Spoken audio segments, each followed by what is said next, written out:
পরবর্তী প্রশ্ন, জেনারেল ওয়াকারকে নিয়ে দুই রকম কথা শোনা যায়। এক হচ্ছে যে তিনি আসলে শেখ হাসিনাকে দেশ থেকে পালাতে দিয়েছেন, তিনি অনেক আর্মির আওয়ামী লীগের শীর্ষ নেতাদের অনেকের ক্ষেত্রে চোখ বন্ধ করে রেখেছেন, তিনি শেখ হাসিনার একজন এমপ্লয়েড লোক, মানে মানে মনোনীত একজন লোক ছিলেন, তিনি শেখ হাসিনার স্বার্থ অনেকভাবে দেখেছেন। আসলে জেনারেল ওয়াকারকে কিভাবে বিবেচনা করা হবে?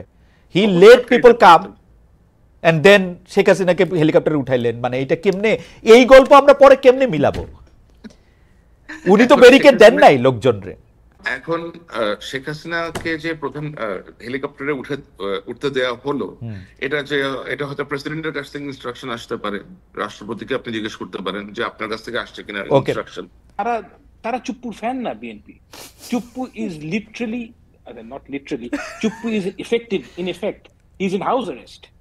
Right right. তো এখন চুপ্পুর ফ্যান না বিএনপি, কিন্তু চুপ্পুকে সরাতে গেলে যেই বিপদটা হবে সেই বিপদটাকে অ্যান্টিসিপেট করা ইউটিউবারদের কাজ না, কিন্তু যেই রেসপন্সিবল পলিটিক্যাল সত্যি কি ধরেন ধরেন ধরেন চুপ্পু সাহেবের বদলে অন্য একজন সাহেবকে প্রেসিডেন্ট করলে কি হইতো শপথ নেওয়া? না না, আপনি যাকে আনবেন এই লোকটা কে? যে কোনো একটা র্যান্ডম লোক নাকি আপনি প্রেসিডেন্ট কি একটা র্যান্ডম লোককে? এই কাজটি তো শেখ হাসিনা যে করলো র্যান্ডম লোকের প্রেসিডেন্ট, এটাই তো খারাপ কাজ হয়েছে। মানে এই পজিশনগুলোর তো মর্তবা আছে, র্যান্ডম লোককে ধরে আপনি প্রেসিডেন্ট কেন বানাবেন? আপনাকে ইদানিং ভারতের দালাল বলা হচ্ছে, এটা কোন জায়গা থেকে, এই জায়গাটা কোন জায়গা থেকে আসলো? যে বিশেষ যে গোষ্ঠী আছে সেই গোষ্ঠী বাংলাদেশে সহসা নির্বাচন হোক এটার পক্ষে তারা না। তারা চান বাংলাদেশের যে অবস্থায় বর্তমানে আছে অন্তর্বর্তী সরকার, এটাই আরো দীর্ঘায়িত হোক, অন্তত 2-3 বছর আরো দীর্ঘায়িত হোক, এবং তারপরে তারা একটা অবস্থাতে গিয়ে নিজস্ব একটা সুবিধা মতো পর্যায়ে পৌঁছে তারপরে তারা ইলেকশনটা দিতে চান। 15 বছরও যাদের গদি টলেনি, গণ অভ্যুত্থান এবং অনেকের আত্মত্যাগের ফলে সেই আন্দোলন সফল হয়েছে, কিন্তু সেই আন্দোলনে যারা ছিলেন তাদের মধ্যে অনেকের মধ্যে দেখা যাচ্ছে দ্বিধা, বিভক্তি, অনেক সময় অনেক সংঘাতময় জায়গায়ও তারা পরস্পর এসে দাঁড়াচ্ছেন। এই সময় অন্তর্বর্তী সরকারের সামনে কি বাস্তবতা দাঁড়িয়ে আছি আমরা, তা নিয়ে কথা বলার জন্য আমাদের সাথে রয়েছেন লেখক ও বিশ্লেষক ফাহাম আব্দুল সালাম। জনাব ফাহাম আব্দুল সালাম, আপনাকে আমাদের অনুষ্ঠানে স্বাগত জানাই।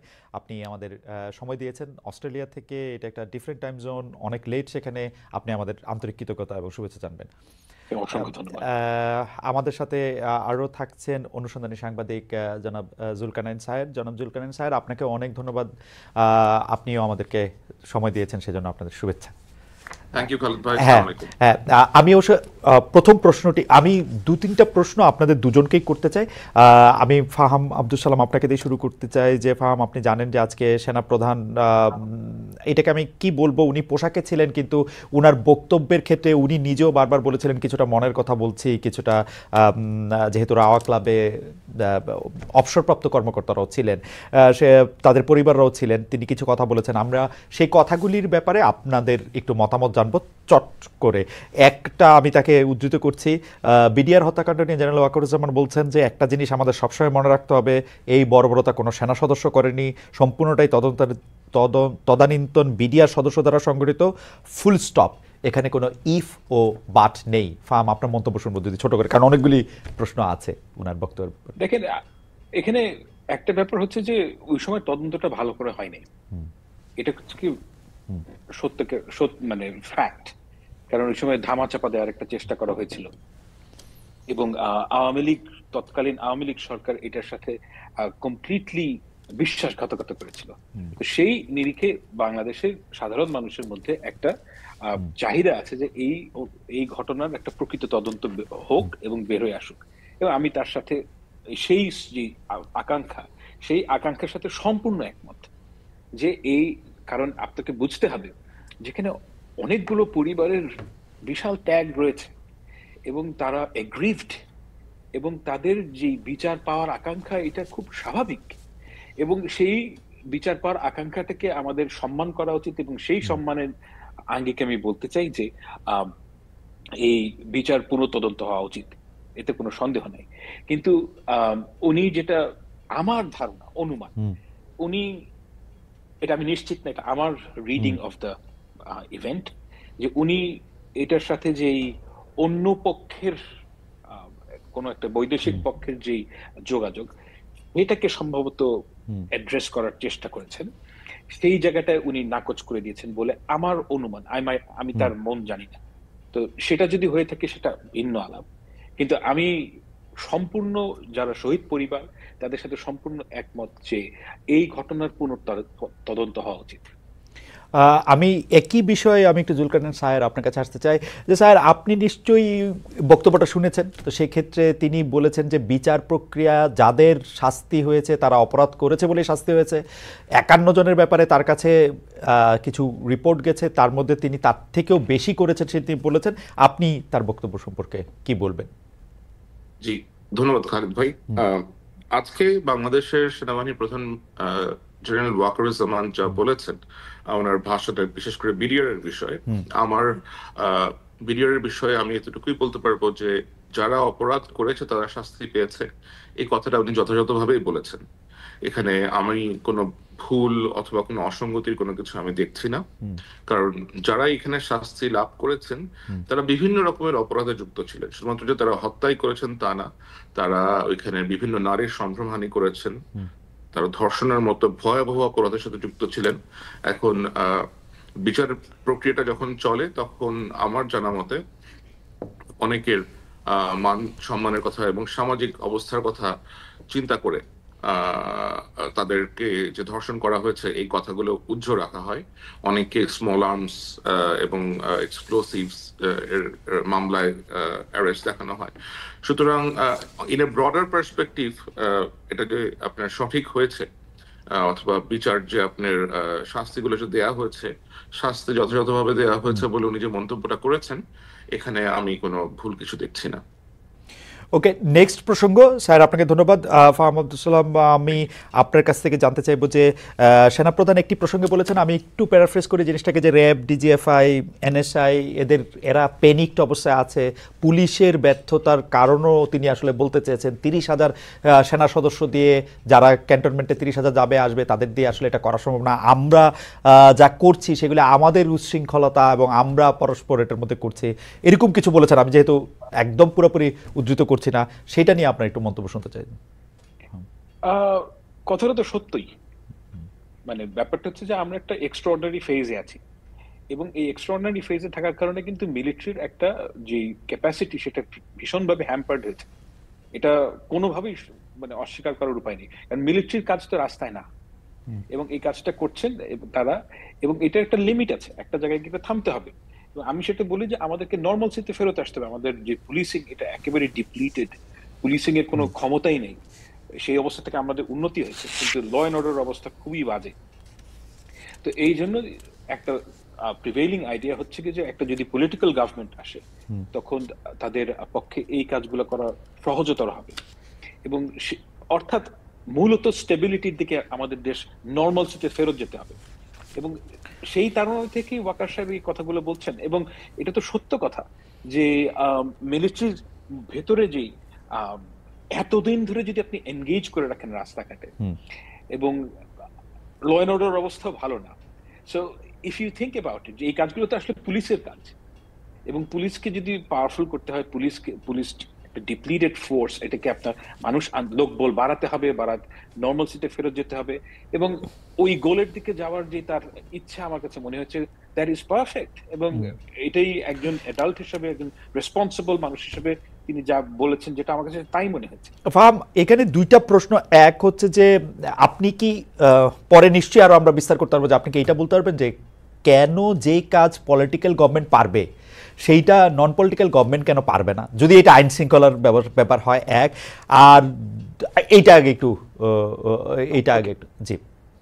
Fantastic question. মানে বাংলাদেশের সরকার, বাংলাদেশ এমন একটা রাষ্ট্র যেটা ডিজাইনড ফর পলিটিক্যাল গভর্নমেন্ট, এবং এটা একটা নন পলিটিক্যাল গভর্নমেন্টকে এই দেশ গভর্ন করা সম্ভব না।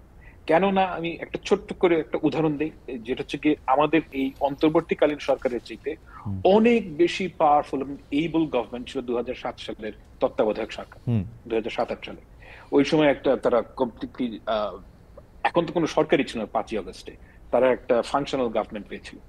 এন্ড ইয়েট আপনি চিন্তা করে দেখেন যে তাদের যে সরকারের লাস্টিং লেগেসি, একমাত্র লাস্টিং লেগেসি হচ্ছে কি ভোটার আইডি কার্ড। কারণ আমাদের দেশের যেহেতু সরকারের মধ্যে ক্লায়েন্ট পেট, আচ্ছা সরকার বলছি, ভুল বললাম, এই দেশের মধ্যে সর্বক্ষেত্রে ক্লায়েন্ট পেট্রন বেসড একটা রিলেশনশিপ তৈরি হয়।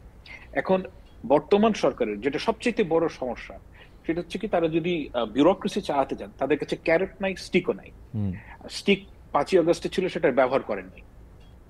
এখন এই যে ক্যারট, সবাই জানেন যে এই সরকার অল্প সময়ের জন্য আছেন এবং এরপরে কি হবে তারা জানেন যে অন্য একটা সরকার আসবে, সুতরাং we must serve to that government. Okay, মানে ওই এই ক্যারেক্টারিস্টিকের এইটার প্রসঙ্গে আসবো। আমি একটু দ্বিতীয় প্রসঙ্গটা একটু বলে আসি, কারণ আমার কাছে মনে হয় যে আমি প্রশ্নটা করে রাখি আপনার কাছে কি মনে হয় না যে বিএনপি যেহেতু একটা ছায়া সরকার চালাচ্ছে বা অনেকটা বড় দল হিসাবে তারা প্রায় ক্ষমতায় এসেই পড়েছে, সেই জন্য এই ক্যারেক্টারিস্টিকের ওইটা আসলে কাজও করতেছে না? এটা আপনি পরে উত্তর দিয়ে আগে আপনি আমার বলেন, সেনাবাহিনী যে 6 মাস ধরে ম্যাজিস্ট্রেসি নিয়ে বসে রয়েছে, সেনাবাহিনী এই দায়টা কেন আগে স্বীকার করতেছে না? সেনাবাহিনীর কাছে ম্যাজিস্ট্রেসি থাকলে তো পুলিশ বা সিভিল ফোর্স তো আসলে কাজ করতে পারে না বা প্রপারলি কাজ করতে পারে না, কারণ এখানে 2-3টা ক্ষমতার কেন্দ্র তৈরি হয় এবং যেটা আসলে সেইটা তারা ধরে রাখছে কেন যদি না পারে, বা কি করছে? মানে আই ডোন্ট থিংক যে তারা ম্যাজিস্ট্রেসি পাওয়ার থাকলে ওইটা ইউটিলাইজ করতে পারে। মানে ম্যাজিস্ট্রেসি পাওয়ার যখন দেওয়া হয়, এটা একটা ভেরি শর্ট স্প্যান, ওই ইলেকশনের আগে ওই ধরনের সময় এটা এফেক্টিভলি ইউজ করা যায়। আই ডোন্ট থিংক যে আপনি এত লম্বা সময় ধরে, তাদের কাছে কোনো ইন্টেলিজেন্স নাই, আপনি তো এটা দেওয়া হচ্ছে। মানে you and I both know যে আমরা একটা এক্সট্রাঅর্ডিনারি টাইমের মধ্যে আছি এবং এই টাইমের মধ্যে আমরা অনেক ধরনের জিনিস ট্রাই করছি যদি কোনোটা লেগে যায়। কিন্তু এই সেনাবাহিনীকে ম্যাজিস্ট্রেসি পাওয়ার দেওয়া একটা দেশের জন্য দিস ইজ, মানে এটা কোনো লাস্টিং সলিউশন না। ওকে, আমি স্যারের কাছে আসি। স্যার, 2টা প্রশ্ন। আগে আগে আগে আগে পাটাতনটা একটু বলে নিই যে র্যাব, ডিজিএফআই, এনএসআই তারা প্যানিকটাসে আমরা নিজেদের সাথে মারামারি করে নিজেদের সর্বনাশ করতেছি। সেনাপ্রধানের বক্তব্যের প্রেক্ষিতে আমরা প্রশ্ন করেছিলাম যে পলিটিক্যাল গভর্নমেন্ট পারলে নন পলিটিক্যাল গভর্নমেন্ট কেন পারবে না, এবং ম্যাজিস্ট্রেসি পাওয়ার নিয়ে সেনাবাহিনী 6 মাস কি করলো, আসলে আমরা কি করতে দেখলাম বাগাড়ম্বর ছাড়া? ওকে, র্যাব, এনএসআই, ডিজিএফআই, বাংলাদেশ সেনাবাহিনী, এই বাহিনীগুলো প্যানিক অবস্থায় আছে। আমার মনে হয় এই কথাটা উনি বলেছেন যে কারণে, সেটা হলো যে আপনি দেখেন ইতিমধ্যে ডিজিএফআই এর সাবেক 6 জন ডিজিকে আপনার মানবতা বিরোধী অপরাধের কারণে এবং গুম খুনের সাথে জড়িত থাকার কারণে তাদের এগেইনস্টে গ্রেফতারি পরোয়ানা জারি হয়েছে। এখন এটা অবশ্যই বাহিনীর সকল সদস্যকে, যে সমস্ত সদস্যরা তখন যুক্ত ছিলেন, তাদের মধ্যেও এক ধরনের ভীতির সঞ্চার করেছে। এখন এটা শুধুমাত্র ডিজিএফ এর ক্ষেত্রে যে হয়েছে তা না, একই কনসিকুয়েন্স যে র্যাবে যারা আছেন, এনএসআই তে যারা ছিলেন, র্যাবে যারা ছিলেন এবং এই সমস্ত কর্মকর্তারা যারা নিজ নিজ বাহিনীতে ফেরত গিয়েছেন, তারা অবশ্যই সেখানে প্রশ্নের সম্মুখীন হয়েছেন। কারণ আমার জানা মতে আর্ম ফোর্সেস ডিভিশন একটা ইন্টারভিউ করে আগস্ট সেপ্টেম্বর মাসের দিকে, যেখানে তারা বিভিন্ন গ্যারিসন থেকে র্যাবে ছিলেন অথবা ডিজিএফআই তে ছিলেন, এনএসআই তে ছিলেন, এরকম সকল কর্মকর্তাদেরকে নিয়ে আসেন এবং সেখানে তারা কর্মকর্তাদের একটা লিস্টও তৈরি করেন যে কারা কারা এখানে যুক্ত ছিলেন গুম খুন হত্যার সাথে করে। সুতরাং এটা যখন তারা জানতে পেরেছেন যে এরকম তালিকা অথবা এভাবে ইন্টারভিউ নেওয়া হয়েছে এবং যেহেতু এগুলোর বিচার হচ্ছে এখন বাংলাদেশে এবং সেনাবাহিনীর ভেতরেও অনেকে প্রশ্নের সম্মুখীন হচ্ছেন, অনেকে সামরিক যে বিচার আদালত আছে, কোর্ট মার্শাল, এগুলা ফেস করার জন্য প্রস্তুতি নিচ্ছেন। তো অবশ্যই এটা একটা প্যানিক স্টেটে থাকাটাই বেশ স্বাভাবিক। এবং এছাড়া যখন বাইরে থেকে অথবা দেশের ভেতর থেকে, তো এখন তো ধরেন অনেকেই বিভিন্ন বিষয় নিয়ে আলাপ আলোচনা করছেন এবং এত বেশি মিস ইনফরমেশন, ডিসইনফরমেশন ছড়াচ্ছে যা এই বাহিনীগুলোর সদস্যদেরকে, তাদের পরিবারদেরকেও আতঙ্কিত করে তুলছে। আমার মনে হয় উনি এটাই বোঝাতে চেয়েছেন। ওকে, আমি ম্যাজিস্ট্রেসি এবং অন্য প্রসঙ্গটাতে পরে আসতেছি। আমরা জানি যে আপনি আর্মি অফিসার ছিলেন, সাংবাদিকতা এসছেন, সাংবাদিকতার নাম করেছেন দুনিয়া জোড়া, এবং কিন্তু তারপর আপনি গর্ব নিয়েছেন যখন মানব জমিনে আপনার নামে একটা বাইলাইন ছাপা হয়েছে, কারণ এটা বাংলায় ছাপা হওয়া একটা বাইলাইনের মধ্যে প্রথম, সেজন্য আপনিও একটু কংগ্রেচুলেশন জানবেন, কারণ আমি প্রিন্টে কাজ করেছি, আমি জানি যে বাইলাইনটার একটা মজাটা কিরকম। কিন্তু এটা নিয়ে আমার একটা প্রশ্ন আছে স্যার, যদি অনুমতি দেন তাহলে একটু করি প্রশ্নটা। সেইটা হচ্ছে যে আপনি এখানে অনেকগুলি নাম লিখেছেন, পরিচালক অমুক, ডিডি তমুক, কিন্তু যখন কোনো অফিসারের নাম আপনি লিখতে গেছেন তখন একজন ব্রিগেডিয়ার, একজন ব্রিগেডিয়ার জেনারেল, এইটার কারণটা কি? মানে অফিসারের জন্য কি আপনার আলাদা একটা ভ্রাতৃত্ববোধ? না, আমি আমি কখনোই বাংলাদেশ সেনাবাহিনীর অফিসার ছিলাম না। আমি অফিসার হিসেবে প্রশিক্ষণ নিতে গিয়েছিলাম, যেটা আমি শেষ করতে পারিনি। That was not rightly addressed. আর ও, আপনার প্রশিক্ষণ শেষ হওয়ার আগে আপনি বেরিয়ে আসছেন, সরি, হ্যাঁ, ক্যাডেট অবস্থায় আপনি বেরিয়ে আসছেন, জি, ওকে। তো ওই ব্রিগেডিয়ার সাহেবের নাম কেন নেওয়া হয়নি? কারণ ব্রিগেডিয়ার সাহেবের নাম আমাদের কাছে ক্লিয়ার করা হয় নাই। আমি আমার যে সূত্র আছে, সূত্র মাধ্যমে সূত্র নামটা বলতে চায় নাই, আগ্রহ প্রকাশ করে নাই। বাট আমি জানার চেষ্টা করেছি, and I was not very sure যে ওই ব্যক্তি কিনা। সুতরাং যে ব্যক্তি কিনা তার নাম আমি কিভাবে। কিন্তু পরিচালকদের যাদের আপনি নাম দিয়েছেন তাদের ব্যাপারে, বা উপপরিচালক, সহকারী পরিচালক, তাদের ব্যাপারে আপনি শিওর ছিলেন মোটামুটি? ওকে, ইয়া, হ্যাঁ, মোটামুটি শিওর ছিলেন তাদের ব্যাপারে, যাদের পরিচালকদের নাম, তাদের ব্যাপারে মোটামুটি শিওর ছিলাম, হ্যাঁ। ওকে, আমি আবার একটু ফাহাম আপনার কাছে আসি। যে ফাহাম, আমি বিএনপির কথা বলতেছিলাম যে এখন যে আসলে সরকার থেকে আসলে কাজ করতে অনেকে পারতেছে না, কারণ আসলে কে ক্ষমতা আসবে না আসবে, সেইটা কি বিএনপি এরকম একটা ভাইব দিচ্ছে যে তোমরা ইউনূস সরকারের সাথে মোটামুটিভাবে কাজ চালায় যাও, আমরা আসলে ঝাঁপাই পড়া কাজ করো, বিকজ তোমরা আমাদের লোক এবং আমরাই আসতেছি ক্ষমতায়? না, ইটস নাথিং লাইক দ্যাট। মানে ব্যাপারটা হচ্ছে যে বাংলাদেশের মানুষের একটা নিজস্ব আন্ডারস্ট্যান্ডিং আছে সকল অর্গানাইজেশনের ভেতরে। এখন আমি যখন একটা সত্যি কথা বলি, আমি প্রথম তো চাই 15ই আগস্ট। 15ই আগস্ট থেকে আমি ভাবছিলাম যে বাংলাদেশে তো বিএনপির উপর থেকে গত এই 15 বছর যে স্টিম রোলার গেছে, এর লোক খুঁজেই পাওয়া যাবে না। আমি গিয়ে দেখলাম উল্টা জিনিস, মানে সবাই মানে ওভারনাইট সবাই বিএনপি হয়ে গেছে। এখন এটা তো বিএনপি কে বলে নাই কাউকে গিয়ে, কিন্তু ব্যাপারটা হচ্ছে যে বাংলাদেশের মানুষ উঠতি সুরজকে পূজা করে, যখনই যেখান থেকে সুযোগ পায় তখন সে সবাই কেবলা চেঞ্জ করে ফেলে খুব তাড়াতাড়ি। তো ওই ঘটনাটা ঘটেছে। এখন তারা নিজেদের মধ্যে, আমার কাছে মনে হয় না যে BNP has got a very মানে clear path to power, it has to win the vote of Bangladeshi people, এবং সেই ঘটনাটা বিএনপিকে নিজেই করতে হবে। কিন্তু এই ঘটনা ঘটার আগেই একটা ইনস্টিটিউশনের সবাই যদি মনে করে যে আমরা বিএনপি হয়ে যাব, এটার তো আসলে দায়ভার বিএনপির না। এবং আই ডোন্ট থিঙ্ক যে বিএনপি হিউজ প্রেশার আছে, দুই একটা ইস্যুতে আছে প্রেশার গভর্নমেন্টের উপর, কিন্তু ডে টু ডে রানিং এর ব্যাপারে নো, আই ডোন্ট থিঙ্ক বিএনপির খুব একটা লেভারেজ আছে গভর্নমেন্ট। আমি জানি না, মানে আমি কিছুদিন আমার কিছু বন্ধু আসলে সরকারের কর্মকর্তা পর্যায়ে আছে বলে তারা কিন্তু আমাকে একটা উল্টো ধারণা দিয়েছেন যে ফার্ম, যে আসলে সরকারের কোন কি পজিশনে কে বসতেছেন সেটা অনেকটাই বিএনপির কথা মাথায় রেখেই সেটা বসানো হইতেছে। যাই হোক, সেটা আরেক প্রসঙ্গ, কারণ এটা আমিও এটা বলতে চাই না, কারণ আমি স্যারের মতো এটা প্রমাণও করতে পারবো না, সেজন্য আমি এটা বলতেছি না। আমি একটু স্যারের কাছে আসি। স্যার, আপনি বিএনপি সম্পর্কে আপনার ফেসবুক স্ট্যাটাসের মধ্যে ছোট্ট একটা জায়গা আপনি একটু ছোট্ট করে বলছেন, সেইটার জন্য যদি আপনি একটু কথা বলেন, এইটার বিষয়ে আমি একটু ফার্মে বলতে চাই যে বিএনপি মানে ভারতের ভরসা বিএনপি, আপনি এরকম একটা কথা বলছেন, আপনি এইটা কেন বলছেন? এটা কি একটু বলবেন আমাদের, যে ভারতের ভরসা কেন বিএনপি? এটা আসলে আমি বলি নাই, এটা একজন বিশিষ্ট ব্যবসায়ী জনাব এ.কে আজাদ, যিনি একজন সাবেক এমপি ছিলেন, আওয়ামী লীগ সংশ্লিষ্ট, ফরিদপুর থেকে ইলেকশন করেছেন, তার মালিকানাধীন একটা পত্রিকা আছে দৈনিক সমকাল। সমকালের একটা মতামত, আমি সেটা রিফিউট করেছি যে এই ধরনের ন্যারেটিভ আসলে কেন সেট করা হচ্ছে যে ভারতের ভরসা বিএনপি, এটা বলতে পারে কিনা। আচ্ছা, আপনি কি মনে করেন যদি ভারত এখন আওয়ামী লীগ নামক ক্যাবলাটা বদলায় অন্য ক্যাবলার দিকে যদি যাইতে চায়, ও কি আসলে বিএনপির দিকেই যাবে বা যাইতেছে? এখন ভারত কার দিকে যাবে সেটা তো তাকে সিদ্ধান্ত নিতে হবে।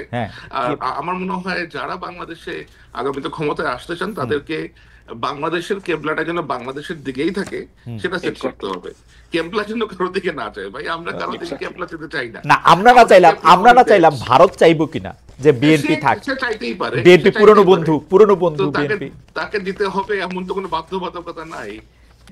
না, তাকে তো আপনি দিবেন না। সে যদি ওদিকে ফিরে থাকে আপনি মানায় করবেন কেমনে? মানে বলতে হবে যে তুমি তো নজর সরাও, নজর সরাও এরকমটা।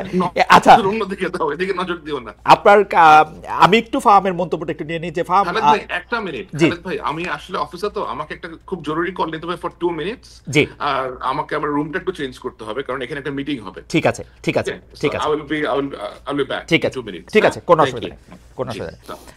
ফাহাম, আমি এইটার মধ্যে একটু বুঝতে চাই যে মানে স্যার যেরকম বলল যে ইভেন ভারতের বন্ধুত্ব একটা নির্দিষ্ট পলিটিক্যাল পার্টির জন্য আসলে মানে ওদেরকে বলে দেওয়া যায় না আমরা তোমার বন্ধুত্ব চাই না, আপনিও কি তাই মনে করেন কিনা বিশ্লেষক হিসাবে?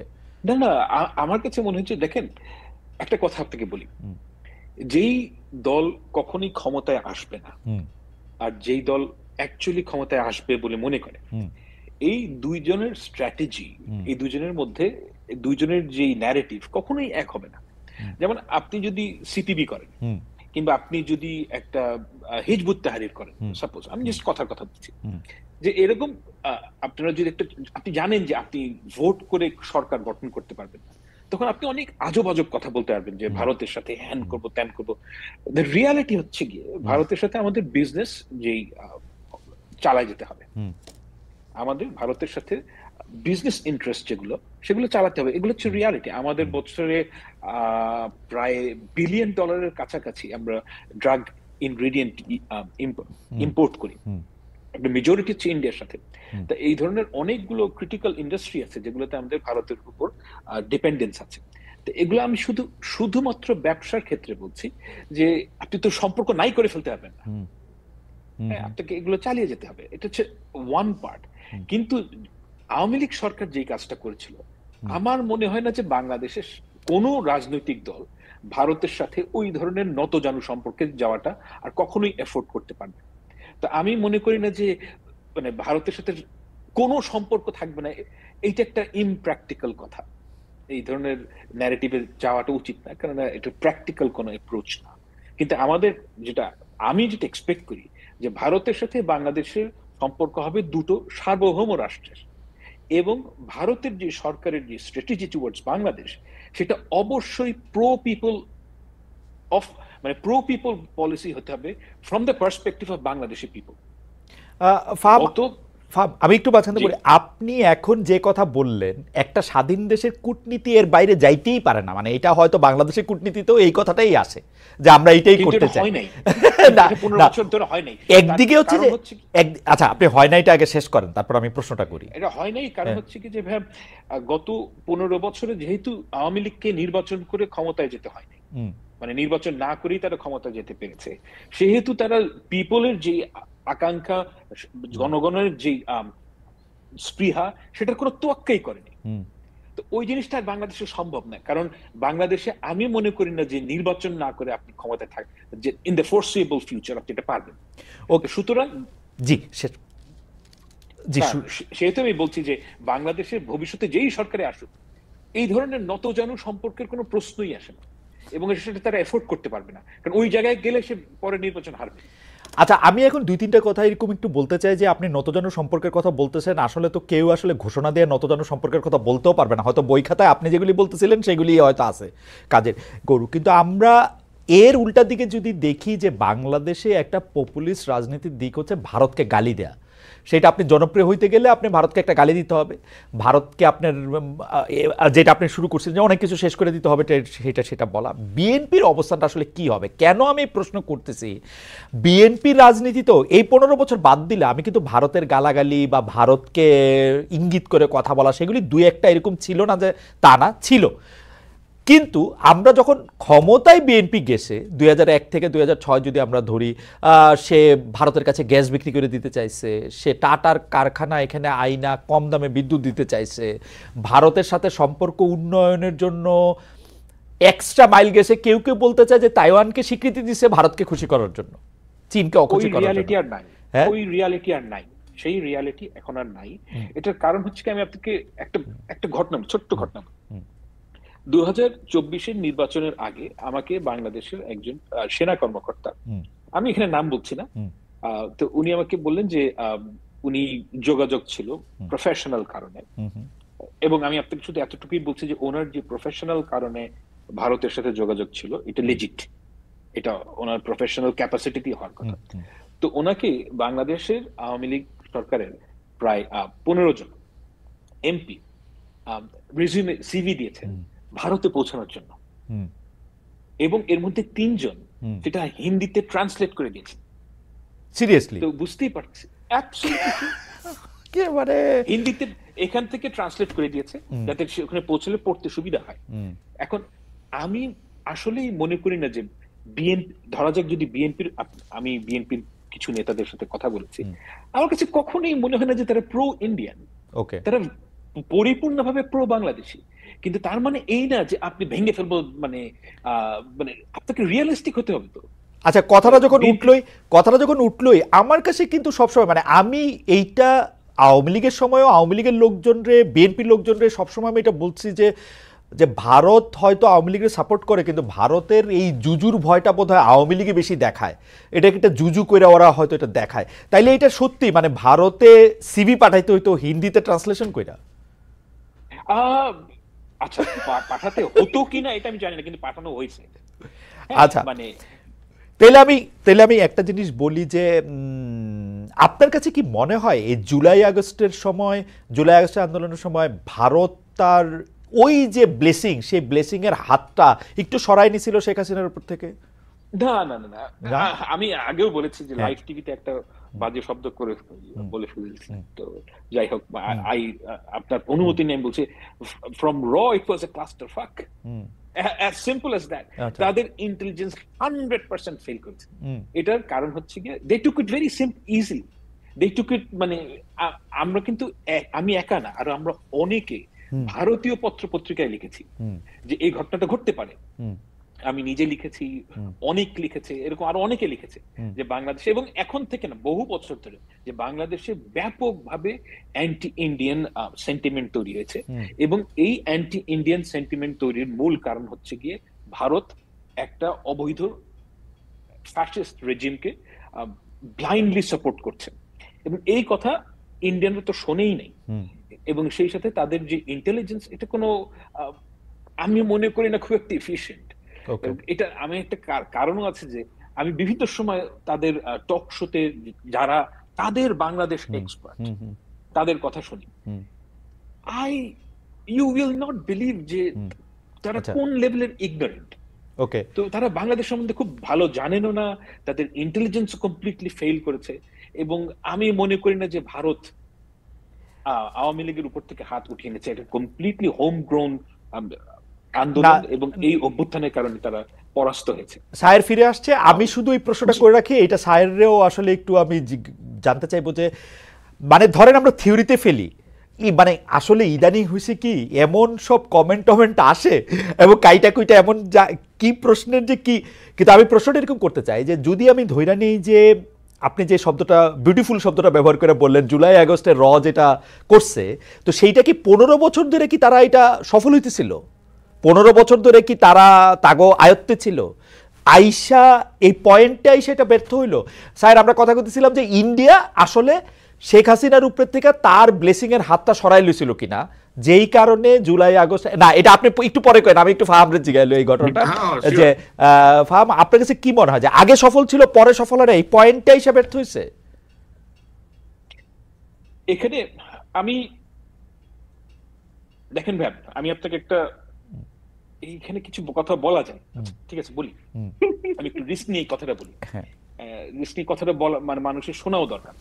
সেটা হচ্ছে কি, আমার সাথে একজনের কথা হচ্ছিল যিনি ভারতের, সরি ভারত না, আমি বলছি যে বাংলাদেশের ইন্ডিয়ার সাথে যেই গ্যাস এবং মানে এনার্জি ডিল, এটার সাথে যুক্ত ছিলেন।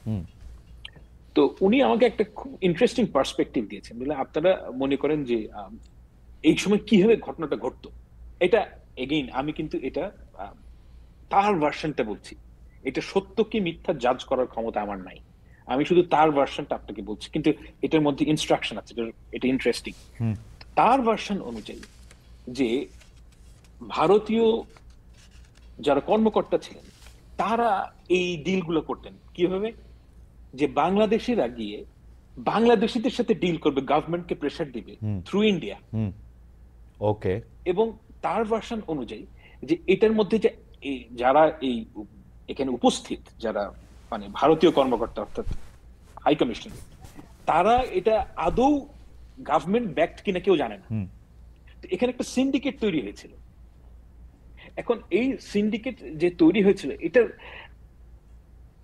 আপনাকে কি ইঙ্গিত করে? আমার কাছে আমার রিডিং হচ্ছে, যদি এই ভার্সন সত্যি হয়ে থাকে, যে আমার কাছে মনে হয় যে এটা একটা ভেরি ডিসফাংশনাল থিং, এবং এখানে একটা একটা একটা আচ্ছা অর্গানিকলি একটা সিস্টেম তৈরি হয়েছিল, যেখানে বাংলাদেশের লোকেরা মনে করতো যে ভারতের blessing, which is actually not ভারতের ব্লেসিং, এখানে ফাইন্যান্সিয়াল লেনাদেনও হয়তো হতো, এবং মানে অ্যাবসলিউটলি মানে কিন্তু মানে ও ভারতের লোকজনের ঠেকাটা কি, এটাই আমি আসলে বুঝতে চেষ্টা করতেছিলাম যে মানে মানে ঠেকাটা কি।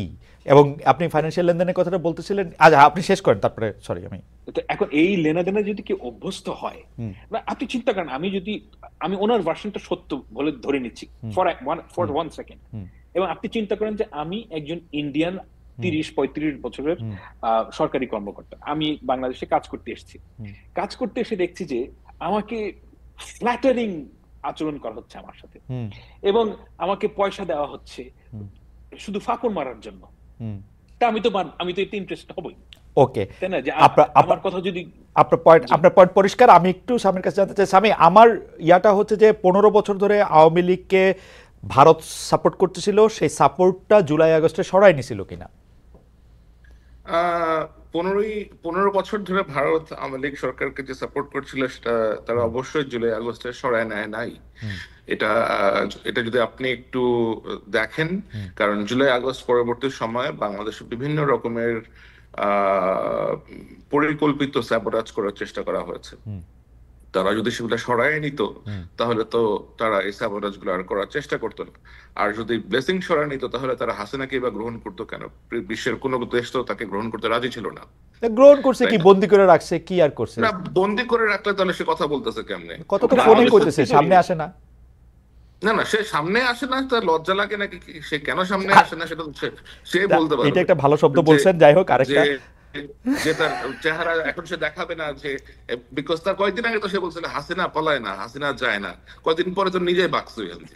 আচ্ছা ঠিক আছে, আমি তাহলে আপনিও প্রায় একই মত। আপনার কাছে একজন, মানে আমরা আসলে দর্শকদের অনেক মতামত পাচ্ছি, একজন আপনার কাছে জানতে চাইছে স্বামী, যে খালেদ ভাই সামী ভাইকে জিজ্ঞেস করেন, উনি ওয়াকারকে নিয়ে বিভ্রাট হয়েছে, এর আগে পোস্টে বলেছিলেন, এখন উনি জেনারেল ওয়াকারের ভুল ত্রুটিগুলি পয়েন্ট আকারে দেখিয়েছিলেন, হুট করে উনার স্ট্যান্ড চেঞ্জ কেন?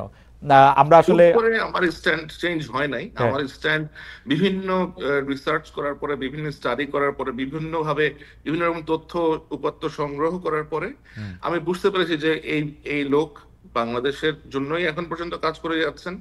বাংলাদেশের কোন রকমের ক্ষতির কারণ উনি অন্তত হবেন না, বরঞ্চ দেশটাকে একটা স্থিতিশীল পরিস্থিতিতে পৌঁছানোর জন্য তিনি একেবারেই চেষ্টা করে যাচ্ছেন। এটাই আমার কাছে একেবারে ভেতর থেকেই আমি এরকম তথ্য উপাত্ত এগুলো সবকিছু আমি পেয়েছি, কারণ তার মধ্যে ওই আকাঙ্ক্ষা নাই। উনি স্পষ্টভাবেই গত 2 সপ্তাহ আগেই একটা বোধহয় অফিসার্স কনফারেন্স হয়েছে, উনি ওখানে গিয়ে বলেছেন যে আমার এগুলো নেওয়ার কোনো ইচ্ছা নাই, তোমরা যদি কেউ মনে করে থাকো যে আমি এরকম অডাসিয়াস, then ভাই I will quit the job, আপনি like I'm leaving, you guys take over and do whatever you want to. এখন the fact is জেনারেল ওয়াকারের মতো এরকম পপুলার অথবা এরকম অ্যাকসেপ্টেন্স ওয়ালা মিলিটারি অফিসার এবং সেনা প্রধান বাংলাদেশ সেনাবাহিনীতে গত 15-16 বছরে আসে নাই। To be very frank with you, অনেকেই বলবে যে হ্যাঁ এই জনপ্রিয় ছিল, ও জনপ্রিয় ছিল। জেনারেল ওয়াকারের যেরকম অ্যাকসেপ্টেন্স আছে সৈনিকদের কাছে, আদার র্যাঙ্কস এর কাছে, অফিসারদের কাছে, এটা আপনি অন্য আরেকজনকে রিপ্লেস করতে পারবেন না। মানে শেখ হাসিনা সব কাজ খারাপ না আসলে? না, শেখ হাসিনা সব কাজ খারাপ না, এটা তো শেখ হাসিনা তো সব কাজ খারাপ না। আচ্ছা ঠিক আছে, আমি আসতেছি আপনার কাছে। আপনাকে ইদানিং ভারতের দালাল বলা হচ্ছে, এইটা কোন জায়গা থেকে, এই জায়গাটা কোন জায়গা থেকে আসলো সেইটা যদি একটু আমাদের একটু বলেন। আরেকটা জায়গা হচ্ছে আপনি মাস্টারমাইন্ড নিয়ে বলতে গিয়ে আপনি শায়েরের কথা বলছেন। আমি আপনাকে কোট করি, শায়েরের লেখা পড়ে আমি যা বুঝলাম তা হলো শায়েরের আস্থাভাজন কোট আনকোট ব্যক্তিটাই সবচেয়ে রিস্কি কাজ করেছে। এখন আমি বুঝলাম না পুরো ঘটনা সালমান বা কেউ কীভাবে মাস্টার মাইন্ড হয়। আপনি বলছেন যে আসলেই কোনো মাস্টার মাইন্ড বা এটা প্ল্যান করে কখনো করা এটা সম্ভব না। শায়েরকে যদি আমি বুঝে থাকি, শায়ের এটার মধ্যে বলতে চাইছে যে, আমরা শায়ের থেকেও শুনবো যে এটার মধ্যে কিছুটা প্ল্যান ছিল, কিছুটা মানে সাংগঠনিক তৎপরতাও ছিল।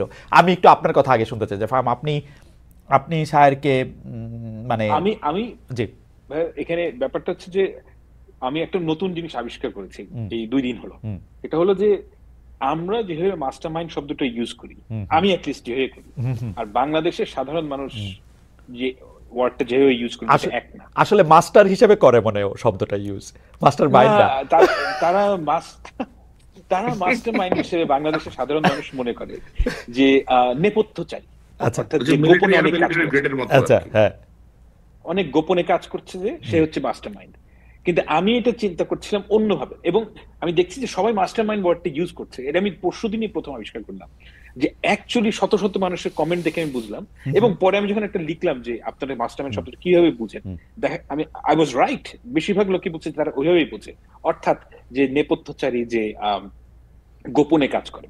না, অ্যাকচুয়াল প্রবলেম হচ্ছে যে আমরা ওয়ার্ডটা কিভাবে ইউজ করছি, ইটস এ লিঙ্গুইস্টিক প্রবলেম।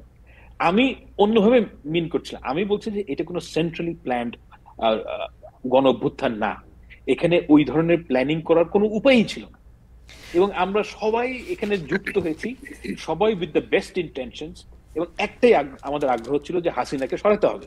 এবং হাসিনাকে সরাতে গিয়ে যে যেভাবে পারছিল সেভাবে কাজ করছিল, এবং বাকিটা ছিল আল্লাহ ভরসা। ফাহাম, আমি আপনার সাথে তো বিতর্ক করে পারা মুশকিল, আপনার সাথে বুদ্ধি দেওয়া পারা মুশকিল, তো সেই জন্য আমি একটু সরলভাবে আপনার সাথে জিনিসটা বলি।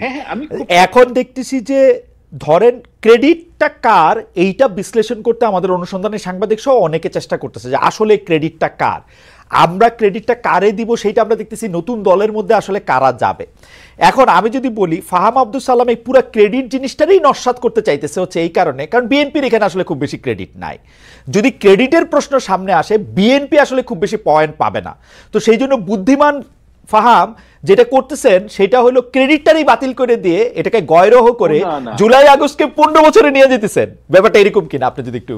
No no no no no, আমি তো সব জায়গায় বলি যে ক্রেডিট হচ্ছে কি আমাদের এই ছাত্র নেতাদের এবং তরুণদের, বাংলাদেশের সকল যারা এটাতে পার্টিসিপেট করেছে। আমি and I deeply feel for it, মানে আমি কিন্তু কথা বলার জন্য বলছি না, আমি মানে নাহিদের সাথে যখন দেখা হয়েছে, মাহফুজের সাথে যখন দেখা হয়েছে, I always say that যে I'm profoundly I feel আসলে কৃতজ্ঞতা বোধ করি, আই ফিল প্রোফাউন্ড গ্র্যাটিটিউড। কিন্তু আমি যে কথাটা বলছি যে ওই সমস্ত চালাকির থেকে আমি বলছি না কথাটা, আমি বলছি যে এটা তো আসলেই এটার এই যে আন্দোলনের যে স্পিরিট, এটা বাংলাদেশের সকল মানুষের মধ্যে ছিল এবং সবাই এটার মধ্যে পার্টিসিপেট করছে। এবং আপনি যদি বলেন যে মানে কার অবদান সবচেয়ে বেশি, আমি তো মনে করি শহীদদের অবদান সবচেয়ে বেশি, যারা মারা গেছেন। কারণ তারা যদি মারা না যেতেন সেক্ষেত্রে কিন্তু এই আন্দোলনটা মানে ওই গ্যালভানাইজড হতো না। ওকে, জি, তো এখন বিএনপি এটার সাথে মানে বিএনপি এটার সাথে আছে কি নাই আমি এভাবে দেখি না জিনিসটা। তবে এটা সত্য কথা যে বিএনপির কিন্তু অনেক মানুষ এতে মারা গেছে, বিএনপির অনেক কর্মী এখানে মারা গেছে এবং অনেক কর্মী এতে আহত হয়েছে। This is a fact. আমি একটু স্যারের কাছে জানতে চাইবো যে স্যার আপনি অনেক খাটাখাটনি করে, মানে যেটা ধরেন আপনার ছাপানো পিস না, সেইটার জন্য যে এত খাটনি কোনো সাংবাদিক করতে পারে, মানে আমি সোশ্যাল মিডিয়াতে এক লাইন লিখতে আমার মানে আমি জানি না, মানে আমার কাছে মনে হয় যে আমি যদি লিখি এটা তো আমার কাগজের জন্য লিখবো বা কোনো কিছুর জন্য লিখবো, তো সেটা যে আপনি করলেন এইটার ক্ষেত্রে আপনার উদ্দেশ্যটাকে আপনি যে আসলে দেখাইতে চাইলেন যে এদের মধ্যে থেকে কেউ আসল হিরো, এইটা যে দেখাইতে চাওয়া, এইটার কারণটা কি আসলে? আসলে খালেদ ভাই, আমি এখানে এটা দেখাতে চাই না যে এখানে আসল হিরো কে, এখানে I wanted to set the record straight. এই জিনিসটা আসলে আমার ধন্যবাদ যে আপনি আমাকে এটা বলার সুযোগ করে দিয়েছেন।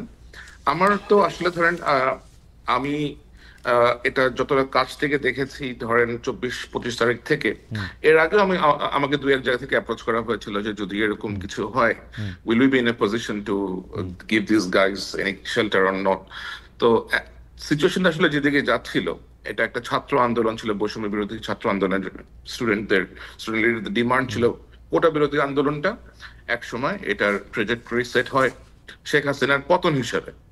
তো এখানে ধরেন এক একজন এক একটা রোল প্লে করেছে। যে রিক্সাওয়ালা অথবা যে ফেরিওয়ালাটা রাস্তাতে বোতল আপনার ওই ওয়াটার ডিস্ট্রিবিউট করেছে, সেও কিন্তু এটার একটা স্টেক হোল্ডার, সেও কিন্তু এখানে একটা রোল প্লে করেছে। You just can't ignore that. So এখানে আজকে এসে বলতেছে আমি এটা করেছি, কালকে এসে বলছে আমি এটা করতেছে, পরশু অমুক বলছে যে না এই তিনজন এটা করতেছে, আবার এই দুজন এটা করতেছে। ভাই it was not a single effort. It was a coordinated effort by a lot of people. Everybody participated. Student leaderরা পার্টিসিপেট করেছেন, সাধারণ লোকজন পার্টিসিপেট করেছে, সাংবাদিকরা পার্টিসিপেট করেছে, হিউম্যান রাইটস অ্যাক্টিভিস্টরা পার্টিসিপেট করেছে, পলিটিক্যাল পার্টি মেম্বাররা পার্টিসিপেট করেছে। এখন তো এখানে এই ক্রেডিট নামার এখানে কোনো কিছু নাই। তো লাইক আপনি এখানে একজনকে সামনে এনে দিবেন, এটা আমার কাছে বেশ না, কিন্তু স্যার আপনি তো এটা বলতেছেন, কিন্তু আপনার লেখা পড়ে কি আমরা 3-4টা নাম সামনে পাইলাম না? ধরেন আপনি লেখা পড়লে, আপনি যে কথা এখন বললেন সেই কথার তো এন্টিথিসিস মনে হচ্ছে আমার কাছে লেখাটা। কারণ সেটা আপনি লেখাতে যেটা পড়েছেন সেটা একটা বিশ্লেষণ ধর্মী লেখা আপনি আমার কাছ থেকে পেয়েছেন। পুরো জিনিসটাই টাইম আওয়ার ধরে ধরে, ডেট ধরে ধরে আমি সম্পূর্ণভাবে ন্যারেট করেছি, কখন কি হয়েছে, কে কখন কি বলেছে। এখন তখন যারা যে কথা বলেছে, এখন তারা আমি দেখতে পাই যে তাদের মুখে কথার ফুলঝুরি উঠতেছে আর কি। যে একজন তখন বলছে না আমরা এক দফা দিব না, আমরা 9 দফা নিয়েই থাকবো।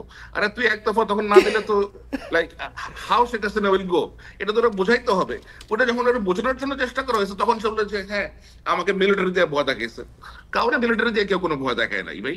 তোমরা বলা হয়েছে যে এখন যদি এটা এক দফাতে না দাও মানুষজন আরো মারা যাবে, সেটা এক দফা। তো তোমরা যদি লাইক এখন তো আমাকে এই প্রশ্ন করতে হয় যে যদি 2 তারিখে ওরা এক দফার দাবিটা না দিত, if they were not pushed by those group of people, তাহলে কি হইতো? এরা তো 5 তারিখ যে বঙ্গভবনটা ঘেরাও করবে, লাইক আপনার সরি গণভবনটা যে ঘেরাও করবে, এরা তো ওটা তো আপনি রাজি হচ্ছিলেন। ওটা বহুত পুশ করে রাজি করানো হয়েছে এদেরকে। আচ্ছা sir, they wanted to do it 6 তারিখ 7 তারিখ। আচ্ছা স্যার, আপনার কাছে কি এরকম মনে হয় কিনা যে আপনার এই লেখা পড়া কেউ একটা টেক এরকম নিতে পারে, এখন যে ড্রাইভিং সিটে নাহিদ, মাহফুজ, হাসনাত, সার্জিস, আসিফরা আসে, আপনার লেখা পড়া মনে হতে পারে যে they are not the real deal? আমার রিয়েল ডিলটা রয়েছে হচ্ছে এই কয়জনের মধ্যে, আপনি যেটা সালমান কোসেন বা সাদিক কায়েম বা মাসুদ বা বিদেশি সাংবাদিক, তারা এটা মনে হইতে পারে কিনা যে আপনি ওদেরকে একটু এরকম উচিত হবে না? হ্যাঁ, এরকম মনে হওয়া উচিত হবে না। আর নাহিদ বলেন, আপনি আসিফ বলেন, অথবা যারাই ছিল তখন, তাদের সাথে কিন্তু আমার কোন রকমের তখন যোগাযোগ ছিল না, সরাসরি রকমের ভায়া যোগাযোগ ছিল। এবং আমি বুঝতেছিলাম যে তারা 1 পা আগাচ্ছে 2 পা পেছাচ্ছে, 1 পা আগাচ্ছে 2 পা পেছাচ্ছে। They are kind of confuse যে কি actually what would be their correct decision. তাদেরকে যখন পুশ করা হচ্ছে বিভিন্ন অ্যাঙ্গেল থেকে, শুধু আমার এখান থেকে যে গেছে তা না, আরো বিভিন্ন অ্যাঙ্গেল থেকে অনেকেই তাদেরকে নিশ্চয়ই অ্যাডভাইস করেছেন, and accordingly they have taken the correct decision. সুতরাং এখানে আমার সাথে যার কানেক্টিভিটি ছিল, আমি দেখেছি how he was manoeuvring the entire operation and keeping his calm. That's all I have praised. এর থেকে বেশি কোনো কিছু না। এবং এটা আমার মনে হয় করা উচিত আমাদের, কারণ আমাদেরকে তো ধরেন যে কাজটা করেছে, যে রোলটা প্লে করেছে, you need to give them the thanks, give them the appreciation that you have done a great job. আচ্ছা স্যার, আপনার কাছে কি কখনো মনে হয় যে আপনি খুব মানে ওপিনিয়নেটেড? কারণ আপনি সোশ্যাল মিডিয়াতে দাবি তুললেন আদিলুর রহমান খান এবং সৈয়দা রেজানা হাসানকে প্রত্যেক করে ফেলতে হবে, তাদেরকে বাদ দিয়ে দিতে হবে। তো এইটা মানে এটা কিরকম? জাস্ট এবারে আমার এটা তো আসলে এখন আমি এই মুহূর্তে সব পুরো জিনিসটা তো এখন প্রকাশ করতে পারবো না, কিন্তু মূল মাস্টার মাইন্ড, অনেক কিছুর মূল মাস্টার মাইন্ড একটা লোক আছে। এই লোকটার নাম হচ্ছে নুরুল ইসলাম ভূঁইয়া ছোটন। হ্যাঁ, ওকে, এই লোকটা অনেক কিছুর মাস্টার মাইন্ড, তার সাথে অনেক আছে, মুস্তাইন জহির, তারপরে আরো কে আছে, এদের একটা চক্র আছে। এই চক্রটা কি চায় সেটা আমরা জানি, কিন্তু সেটা বাংলাদেশে সম্ভব হবে না, সরি। না, আপনি যেহেতু নামই বলে ফেললেন, এই চক্রটা কি চায়? মানে ফাহাম আব্দুল সালাম ওদের পক্ষের লোক? মানে আমি বোঝার জন্য বলতেছি, ফাহাম আব্দুল সালাম ওদের শত্রু? শত্রু। আচ্ছা মানে আমি এখন খালিদ ভাই, আপনি মজার জিনিসটা দেখবেন, এখন যখন আমরা ন্যাশনালিস্টিক কথাবার্তা বলবো, বাংলাদেশ সেন্ট্রিক কথাবার্তা বলবো, ফাহাম আব্দুল সালামকে বানানো হবে ভারতের চর, ভারতের আমারে বানানো হবে আমি কচুকের থেকে শিক্ষা আসছে জিনিসপত্র, এবং বহুত কিছু এখন আসবে। ওকে, সো আমি তো কচুক্ষেত থেকে শিক্ষা আসতে হ্যাপি, আমি তো দিল্লির থেকে শিক্ষা আসতে চাই নাই ভাই, আমি তো বাংলাদেশে পোলা, আমি কথা বলবো আমার দেশের জন্য। তুমি এসে এই হয়েছে ওই হয়েছে, এগুলা কি ভাই? এই সমস্ত বুকিচুকি করার কোনো দরকার আছে নাকি? Work for your country, talk your people's language, like dance in their tune. Don't dance with anybody else's tune. That's my message is very straightforward. I am for my country. I am for my people. I will serve their purpose. I will work for them, and I will, if required, I will like আচ্ছা sir, এই সিরিজে give my life for them. আচ্ছা sir, এই সিরিজে আমার এটা শেষ প্রশ্ন। ধরেন আপনি এই ঘটনাটার বিস্তার বা এটার পক্ষের প্রমাণ আপনি দিবেন হচ্ছে আসলে পরে ক্রমশ আপনি লিখবেন, এটা বুঝাই যাইতেছে, কারণ আপনি যেটা বলেন সেটা আমি একবারে ধইরা বাইন্দা কাগজ কিন্তু কিন্তু কিন্তু কিন্তু কিন্তু কিন্তু যখন পর্যন্ত আপনি এটা লিখেন নাই তখনই নামগুলি বলা এটা ঠিক, মানে হাউ ডাজ ইট সাউন্ড? মানে আপনি আদিল রহমান খান, এটা হচ্ছে কি আসলে খালেদ ভাই, যারা এটা সাথে যুক্ত আছে এবং যারা এই জিনিসগুলোর ব্যাপারে কম বেশি আবার ইউ আস্ক ফাহাম ভাই, হি উইল অলসো এগ্রি।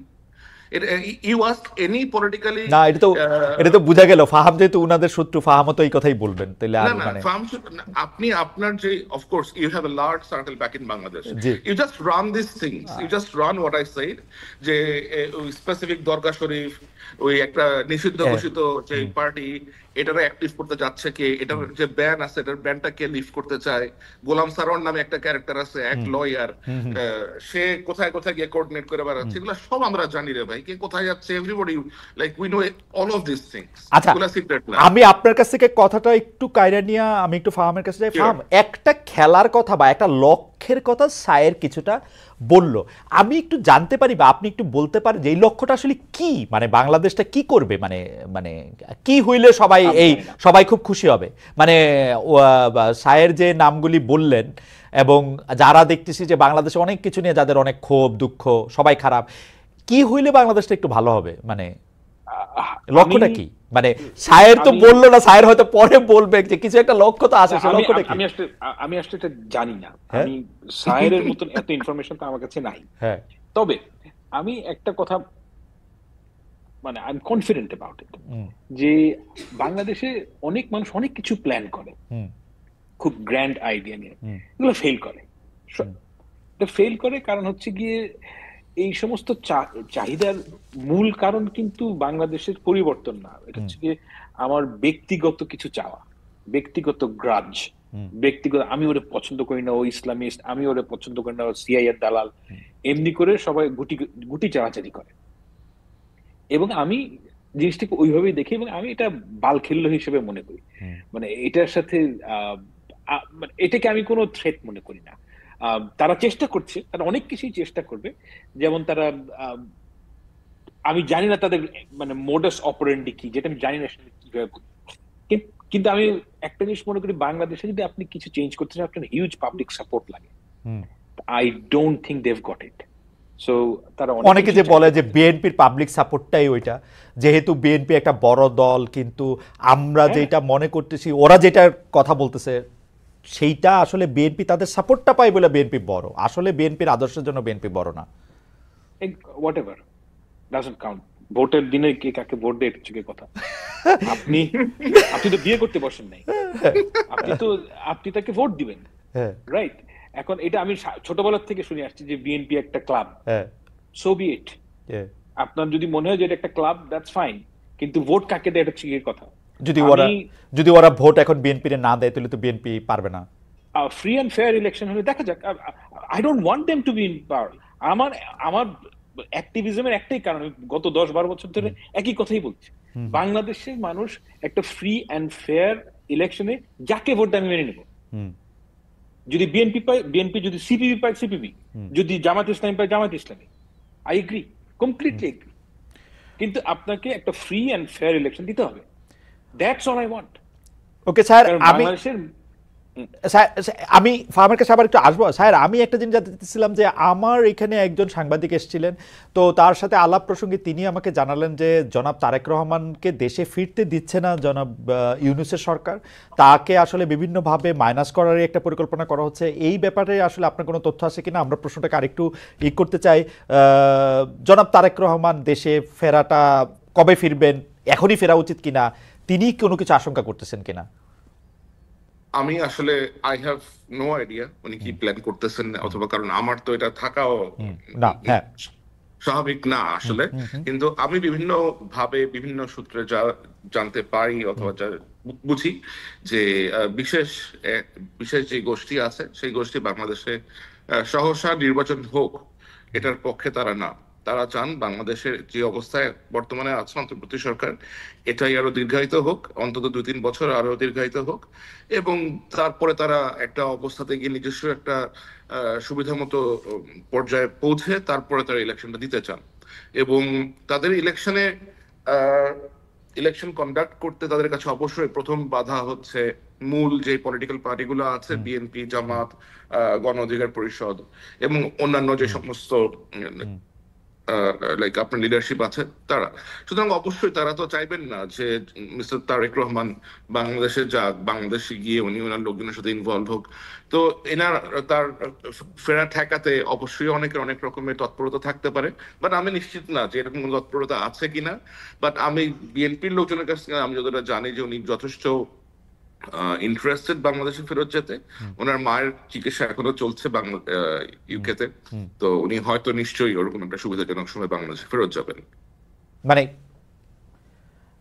এই প্রশ্ন ফাহাম যখন আরেকবার আসছিলেন, ফাহামকে আবার করছিলাম যে ফাহাম সে সময় একটা উত্তর দিয়েছিলেন যে এটা তো আসলে দেশের সকল ফোকাস ওদিকে চলে যাবে, কিন্তু দেশের সকল ফোকাস ওদিকে গেলে তো যাওয়াই তো উচিত মনে হয় এখন এই হানাহানি পারস্পরিক কাদা ছোড়াছড়ির মধ্যে। আপনার কাছে কি মনে হয় যে মানে উনি? আমার মনে হয় হি উইল লিভ, লাইক আমার মনে হয় he will travel to Bangladesh.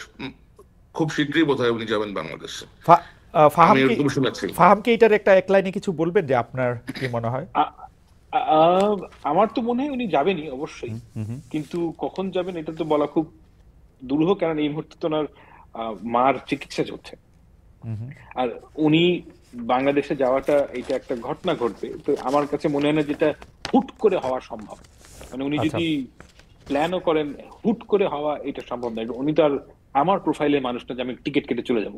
ওকে, আচ্ছা আচ্ছা, বুঝতে পারছি। মানে ওনার বোধহয় এখন আরো 2টা মামলা আছে, এখনো বোধহয় ওনার আরো 2টা মামলা পেন্ডিং আছে, এরকম কিছু একটা মামলা পেন্ডিং থাকলে তো আরো বেশি করে যাওয়া উচিত। কারণ হচ্ছে যে আপনি তো আপিল করতেছেন মামলা কোয়াশ করার জন্য, মামলার যে আসলে গ্রাউন্ডই নাই সেটার ক্ষেত্রে মিনিমাম আপনাকে আসলে কোর্টের সামনে হাজির হইতে হয় গত অন্যায় বলার জন্য। এইটা যে উনি অ্যাটর্নি জেনারেলের ফাইল দিয়ে পাঠিয়ে দিয়েছেন এটা ঠিক হইতেছে না, আই এম টেলিং ইউ। এটা উনার হাজির হয়ে এগুলিকে বন্ধ করা উচিত।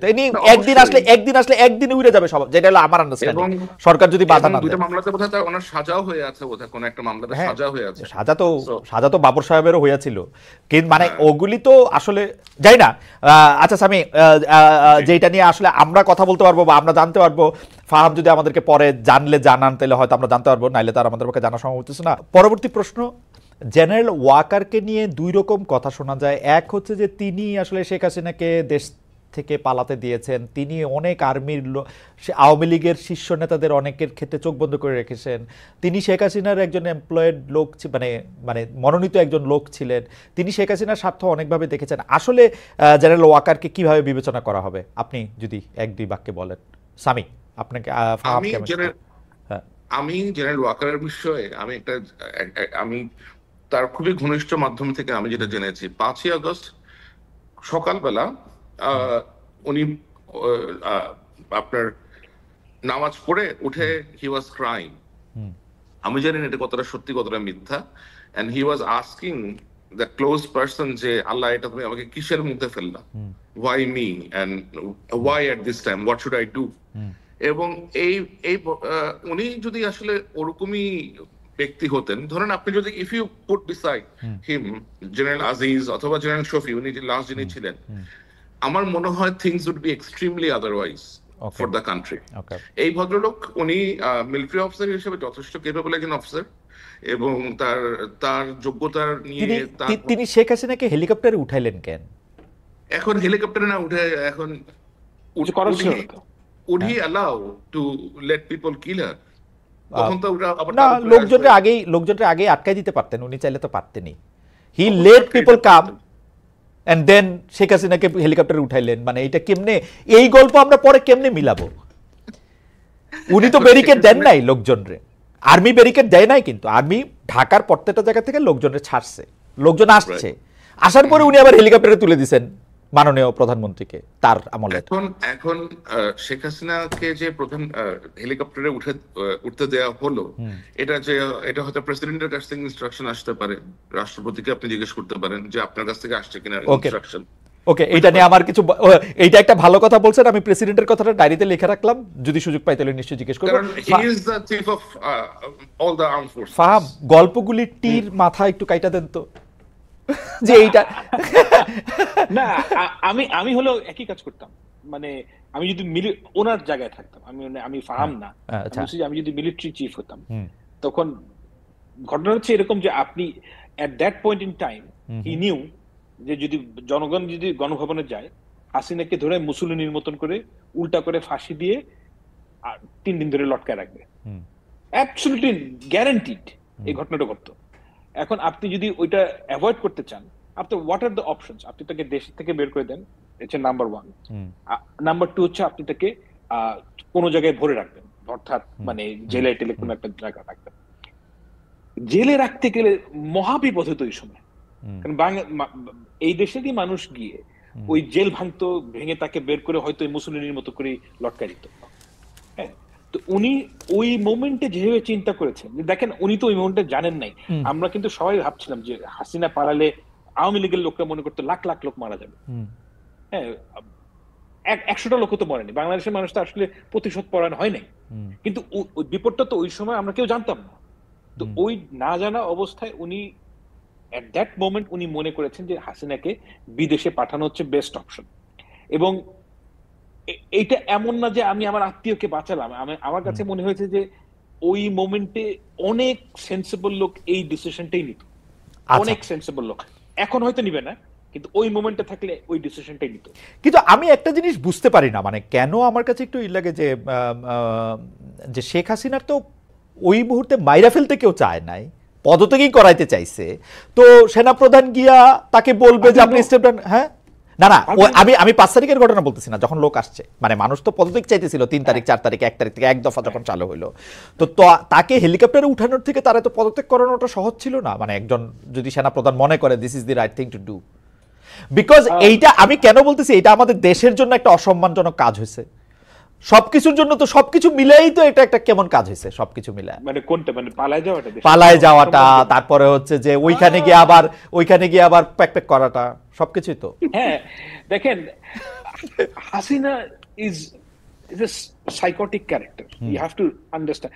আমার কাছে মনে হয় যে ওয়াকার সাহেব এটা জানেন যে হাসিনা হচ্ছে গিয়ে এমন একটা ক্যারেক্টার যে বিপদে পড়লে আপনার পা ধরে সালাম করবে, যেই বিপদ করে যে আপনার কল্লা কেটে দিবে। হ্যাঁ, তো এই এতটা অ্যাবসলিউটলি সে প্রচন্ড ভয়াবহ রকমের একটা মহিলা রে ভাই, আপনার ধারণা নাই কতটা pathetic. She is a complete psycho, মানে there is no doubt about. So আপনারা দুজনেই বলতেছেন যে আপনারা দুজনেই বলতেছেন সাইকো হলে আপনি চিন্তা করেন, ইলিয়াস আলীর মেয়েকে সে যখন মাথায় হাত রাখছে, she is in complete knowledge যে ইলিয়াস আলীকে হত্যা করা হয়েছে। এবং আমি আপনাকে গ্যারান্টি দিয়ে বলতে পারি, এই মুহূর্তে বলছি না, ব্যাখ্যা করছি না, তাকে ইলিয়াস আলী হত্যা হওয়ার পরের দিন গিয়ে জানানো হয়েছে যে ইলিয়াস আলীকে মারা হয়েছে।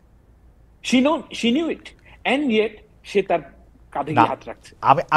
আমি অবশ্য মানে যেহেতু আমি জানি না, সেহেতু আমি একটু মানে এটার একটা ভাবতে চাই যে এটা অন্য কিছু হইতে পারে, মাথায় হাত রাখার সময় হয়তো জানতে পারে না, আমি এটা ভাবতে চাই, যাই না, আমি ভাবতে চাই না। কিন্তু আমি লাস্ট প্রশ্ন যেটার জন্য আসলে দর্শকদের মধ্যে অনেক ওয়েট করতেছে, যে নতুন দল আসলো রাজনৈতিক, সেই নতুন রাজনৈতিক দল, আমি একটু স্যারকে দিয়ে শুরু করতে চাই, ফাহামটা শেষ করুক। নতুন রাজনৈতিক দল আসবে 28 তারিখ। এর মধ্যে নাহিদ সাহেব উনি পদে করেছেন, উপদেষ্টা পদ থেকে তিনি দলটাকে নেতৃত্ব দিবেন। এই দলটার বাংলাদেশে কি করবে, কেমন করবে, কারা তাদের সমর্থন দিবে, বা আপনি কি মনে করছেন স্যার? আমার মনে হয় এরকম একটা দল বাংলাদেশে আসা অত্যন্ত প্রয়োজন, কারণ বাংলাদেশে যে অবস্থা পলিটিক্যাল ডিসকোর্স আপনি দেখেন, জাস্ট লিমিটেড কয়েকটা political party, BNP, Awami League, জামাতে ইসলামী, আর এই তো আর কয়েকটা স্মল কিছু পার্টিজ আছে, জাতীয় পার্টি, গণ অধিকার পরিষদ, এটসেট্রা এটসেট্রা। বাট এই দলের প্রতি মানুষের ইন্টারেস্ট থাকবে অনেক, কারণ এই দলের মধ্যে এমন কিছু ইন্ডিভিজুয়ালস আছেন যারা 2024-এর যে গণ অভ্যুত্থান হয়েছে এটাতে নেতৃত্ব দিয়েছেন। তো অবশ্যই মানুষের অনেক ইন্টারেস্ট থাকবে যে তারা কিভাবে অপারেট করে। আমার এক্সপেকটেশন ওইটাই থাকবে যে তারা যেন দলের মধ্যে দলের কলেবর বৃদ্ধি করার জন্য কোন গুপ্ত সংগঠনের ব্যক্তিদেরকে তাদের সাথে করে অ্যাটাচ না করেন, এবং এমন কোন কর্মকাণ্ড না করেন যা বাংলাদেশের গণতন্ত্রের প্রতি হুমকি হয়ে দাঁড়ায়। আহ, এরা নতুন রাজনৈতিক দলটি যেই দুইটা রাজনৈতিক দল বা তিনটা রাজনৈতিক দলের নাম আপনি বললেন তাদের থেকে আলাদা হবে বলে আপনি মনে করেন? I think time will say that. আচ্ছা, এটা টাইম বলে দিবে। আমি একটু ফার্মের কাছে যেতে চাই। ফার্ম, নতুন রাজনৈতিক দল সম্পর্কে আপনার একটু ধারণা এবং তারা অন্য রাজনৈতিক দলগুলি থেকে আলাদা হবে কিনা? প্রথমে আমি একটা কথা বলি যে এই তরুণ যে ছাত্র নেতা এরা আমার ভাই, আমি আই ফার্মলি বিলিভ ইট। এবং আমার সাথে নাহিদের যখন দেখা যাচ্ছে, I congratulated him, he told me যে this is going to happen. আমি তাদের সর্বাঙ্গীন মঙ্গল কামনা করি এবং আমি পুরোপুরি মনে করি যে বাংলাদেশের জন্য এটা একটা খুবই জরুরি জিনিস। বাংলাদেশের যে পলিটিক্যাল বন্দোবস্ত, অর্থাৎ আওয়ামী লীগ চলে গেলে, আওয়ামী লীগ না থাকলে আওয়ামী লীগের যে ভোট, এটা দেওয়ার জন্য একটা প্রপার বিরোধী দল, অনেকগুলা সরকার মানে লেজিটিমেট কন্টেন্ডার থাকা উচিত। এবং সেই কন্টেন্ডার থাকার জন্য অনেকগুলো দল থাকলে ইটস গুড, হেলথি পলিটিক্স থাকা উচিত। এবং আমি তাদের সর্বাঙ্গীন ভালো জিনিস কামনা করি। It's truth. Now the question হচ্ছে যে তারা কি ধরনের পলিটিক্যাল পার্টি হবে। This is a very important question. আমার কাছে যেটা তাদের জন্য যে পলিটিক্যাল ন্যারেটিভ, আপনি তো এটা সারা জীবন এটা পেডেল করতে পারবেন না যে আমরা তরুণদের দল। এটা তো ধরেন এখন পারবেন, নেক্সট নির্বাচনে হয়তো পারবেন, তারপর পারবেন। তো এটার জন্য কিছু পলিটিক্যাল প্রোগ্রাম থাকতে হবে, পলিটিক্যাল ন্যারেটিভ থাকতে হবে যেটা কন্ট্রাস্ট করে with BNP and Jamaat Islami. This is a very challenging area. মানে আপনি যদি এমন একটা পলিটিক্যাল পার্টির এমন একটা ফিলসফি নিয়ে আসেন যেটা বিএনপির সাথে ভীষণভাবে অ্যালাইন করে, তাহলে আপনার জন্য ওই পলিটিক্স নিয়ে মানুষের কাছে যাওয়াটা খুব খুব ডিফিকাল্ট হবে। মানে আপনি তো নাবাদী কাজ দিয়ে না, মানে পলিটিক্যাল ফিলসফি ঠিক করতে পারবেন। মানে আরেকটা ছোটদের বিএনপি হইলে খুব বেশি সুবিধা হবে না, বা ছোটদের জামাতে ইসলামী হইলে? ইয়েস, আমার কাছে মনে হয় সেন্টার লেফটে গেলে তাদের জন্য বেটার হবে। ছোটদের সিপিবি বা বড়দের সিপিবি? না, সেন্টার লেফট মানে আমি ঠিক মানে বামপন্থা হিসেবে বলি নাই। ও আচ্ছা আচ্ছা, এটা একটা ও চ্যালেঞ্জ। আচ্ছা আচ্ছা আমি বলছি তাদের প্রোগ্রামগুলা, কারণ বাংলাদেশে আমি মনে করি না যে আওয়ামী লীগের যেই ন্যারেটিভ, সেই ন্যারেটিভ যদি আপনি আনা শুরু করেন আপনি পলিটিক্সে টিকতে পারবেন। কিন্তু আপনার যে পলিটিক্যাল ইকোনমিক প্রোগ্রাম, সেই ক্ষেত্রে আপনি সেন্টার লেফটের পজিশন ধরলে কিন্তু এটার সফল হওয়ার সম্ভাবনা আছে। আচ্ছা, মানে লাস্ট মন্তব্য সেইটা হচ্ছে যে স্বামী, আওয়ামী লীগের নেগেটিভটা বিএনপি এখন বেশি করে বলতেছে, এটা মানুষজন একটা বলে।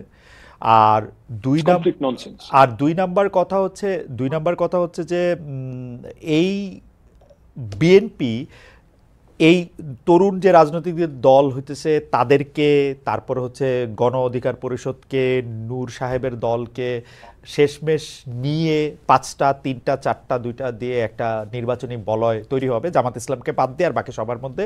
এইটা সম্ভাবনা আপনি কত দেখেন? আপনি একটু যদি 20-40 মিনিটে যদি একটু বলেন, এটা আমি ফাহাম থেকে একটা লাস্ট লাইন শুনবো এটা নিয়ে। বিএনপি, আওয়ামী লীগের নেগেটিভ বিএনপি বলে, এটা হচ্ছে আওয়ামী লীগের মতো। আওয়ামী লীগের ন্যারেটিভ বিএনপি বলে, কারণ বিএনপির কথাবার্তা আওয়ামী লীগের থেকে বেশ ডিফারেন্ট। আমি like the way I have notice যে তারা ওদের বডি ল্যাঙ্গুয়েজ, টোন এবং অ্যাপ্রোচ ইজ ভেরি ডিফারেন্ট দেন আওয়ামী লীগ। আর ওরা অন্যদের সাথে কোন রকম মোর্চা করবে কিনা অথবা যৌথভাবে নির্বাচন করবে কিনা, এগুলো সম্পূর্ণভাবে তাদের রাজনৈতিক ব্যাপার। লাইক আমি এই সমস্ত রাজনৈতিক ব্যাপারে মতামত প্রকাশ করতে খুব বেশি একটা কমফোর্টেবল না। ওকে, ঠিক আছে, তাহলে আমরা ফাহামকেই বলি যে ফাহাম, আসলে আওয়ামী লীগের নেগেটিভটা বিএনপি দিতেছে কিনা এখন? অনেকে বলতেছেন এটা অ্যাবসলিউটলি না।